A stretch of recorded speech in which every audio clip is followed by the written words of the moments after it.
안녕하세요. 오늘 다뤄볼 이야기는 바로 악기의 심리학입니다. 왜 우리는 그렇게 끊어내고 싶어하는 나쁜 습관의 고리 속으로 자꾸만 되돌아가는 걸까요? 이 아주 오래된 질문에 대한 해답을요, 놀랍게도 고대의 경전과 현대 심리학을 넘나들면서 한번 찾아보려고 합니다. 자, 그럼 바로 시작해볼까요? 왜 벗어났다고 생각했는데도 다시 그 나쁜 길로 돌아가는 걸까? 이건 정말 오래된 질문이에요. 큰맘 먹고 술, 담배를 끊고 야식과 폭식을 멈췄는데 정신 차려보면 어느새 다시 그 자리에 되돌아와 있는 나 자신을 발견하곤 하죠. 분명히 지긋지긋해서 벗어났다고 생각했는데 도대체 왜 우리는 이 실패를 계속 반복하는 걸까요?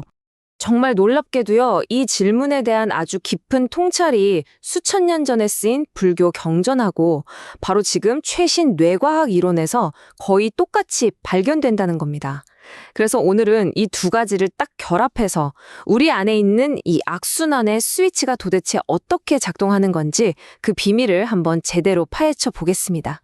자, 그럼 먼저 현대 심리학의 관점에서 이 문제를 들여다볼게요. 우리가 자꾸 실패하는 거요?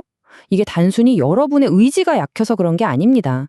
이건 우리 뇌가 가진 아주 특별한 작동 방식 때문에 일어나는 지극히 보편적인 현상이라는 거죠.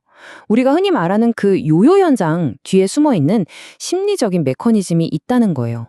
그 핵심은 바로 망각입니다. 나쁜 습관 때문에 겪었던 그 지독한 고통, 후회, 자괴감, 시간이 지나고 상황이 좀 나아지면 우리 뇌는 그 기억을 슬쩍 희미하게 만들어버려요. 왜냐하면 그 고통을 계속 기억하고 있으면 앞으로 나아갈 수가 없으니까요. 그런데 바로 이 생존을 위한 뇌의 본능이 아이러니하게도 우리를 다시 그 위험한 함정 속으로 밀어넣는 첫 번째 단계가 되는 겁니다. 자, 그럼 이제 관점을 확 바꿔보겠습니다. 고대의 지혜는 이 강력한 내면의 힘을 과연 어떻게 바라봤을까요? 현대 심리학이 인지 편향이라는 조금은 건조한 용어로 부르는 것을 고대 경전에서는 훨씬 더 생생하고 강력한 상징으로 표현해냈습니다. 경전에서는요, 우리 마음속에 여러 악기 왕들이 살고 있다고 말합니다. 여기서 잠깐 귀신이라는 말에 덜컥 겁먹으실 필요 없어요.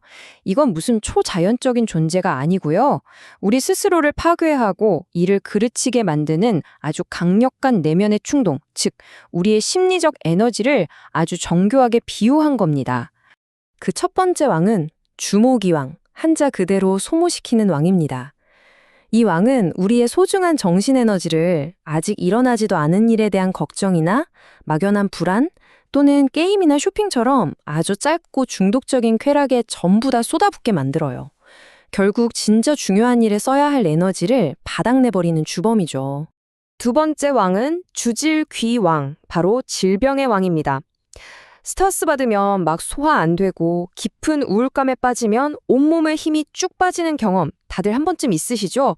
바로 이 왕이 우리 마음의 병을 몸의 병으로 바꿔버리는 역할을 합니다. 정신과 육체가 얼마나 깊숙이 연결되어 있는지를 수천 년 전에 이미 꿰뚫어 본 통찰인 거죠.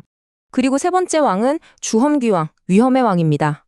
도박이나 위험한 투자 혹은 나를 망가뜨리는 관계처럼 이거 끝이 안 좋을 거라는 걸 머리로는 뻔히 알면서도 그 짜릿한 자극을 향해서 불나방처럼 뛰어들게 만드는 충동, 네, 바로 우리 안에 있는 자기 파괴적인 스릴을 돋는 성향을 상징합니다.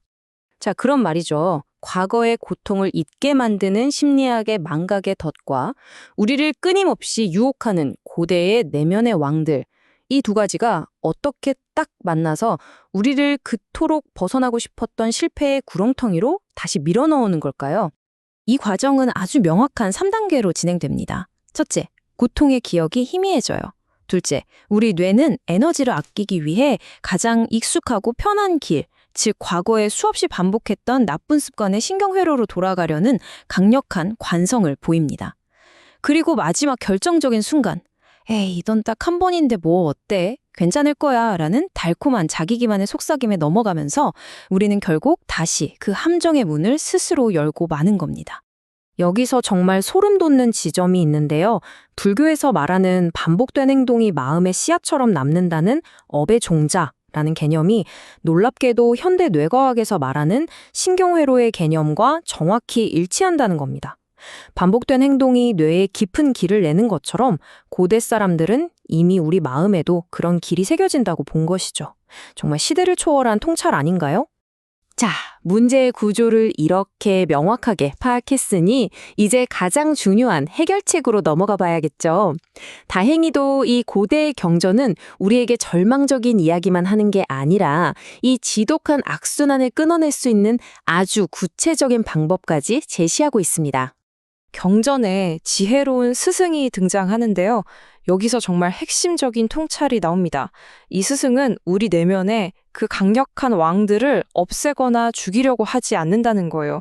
오히려 그들을 이해하고 잘 다스려서 길들인다고 표현합니다.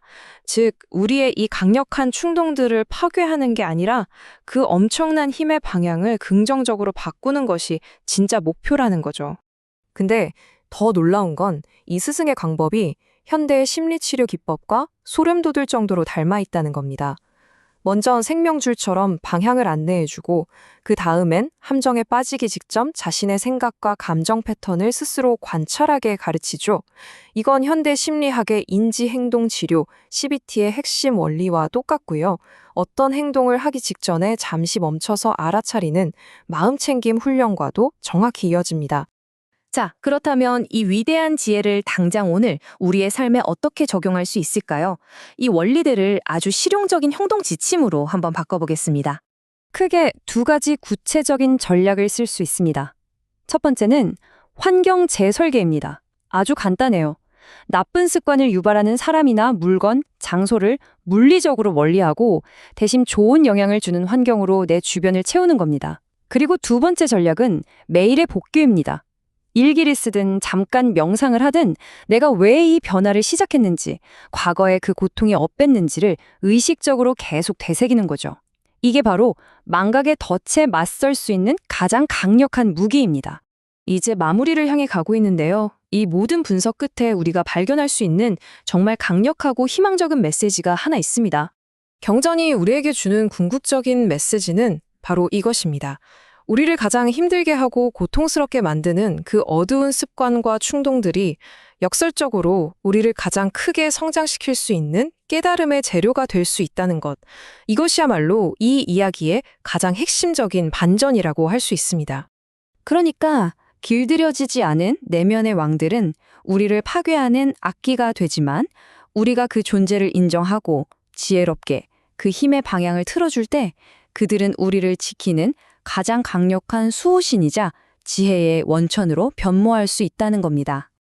오늘 우리는 나쁜 습관의 반복, 그 뒤에 숨겨진 깊은 심리적 그리고 상징적 구조를 함께 탐험해봤습니다.